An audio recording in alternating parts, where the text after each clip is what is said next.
If you guys haven't seen the latest East vs. West podcast on Engin Terzi's channel, make sure to go check that out. But in this podcast, Devon and Levon were discussing their upcoming match, and probably most of the time they were just trolling each other. But there was a moment where Devon said he was actually being serious, and he told us something very important. Let's take a listen. Seriously, no joking around.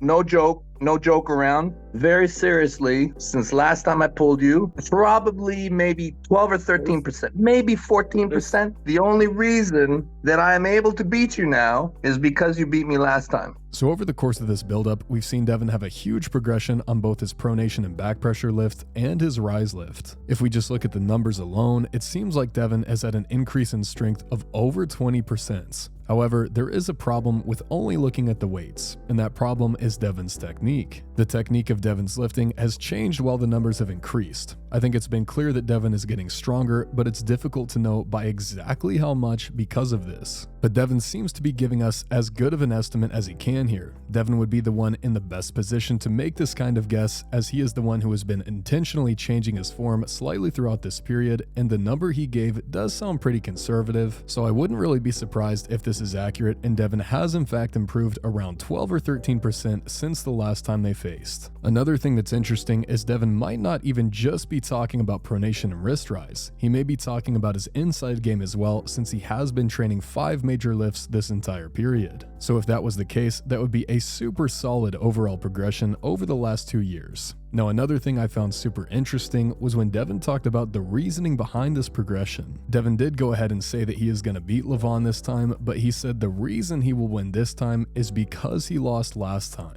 The very reason Devon totally changed his training up is because of how strong Levon was. We've talked before about how the last time Devon faced Levon, he was training a lot of similar exercises as to what he trains now, but before he was doing sets of like 50 repetitions. He was a lot more heavily focused on endurance than he was on maximal strength. Losing to Levon was the very thing that made Devon commit so hard to maximal strength over endurance. He didn't just decrease his rep range, but he took it as far as he possibly could in the direction of maximal strength. He started implementing a version of the Bulgarian training method where, aside from rehab, he is only hitting singles. And I'm super excited to see if Devon can do anything in this match just from the angle of his training being effective. If Devon really has made an increase of 12 or more % this late into his career, it's looking like this adaptation of the Bulgarian method for arm wrestling may be just about the most effective possible way to train.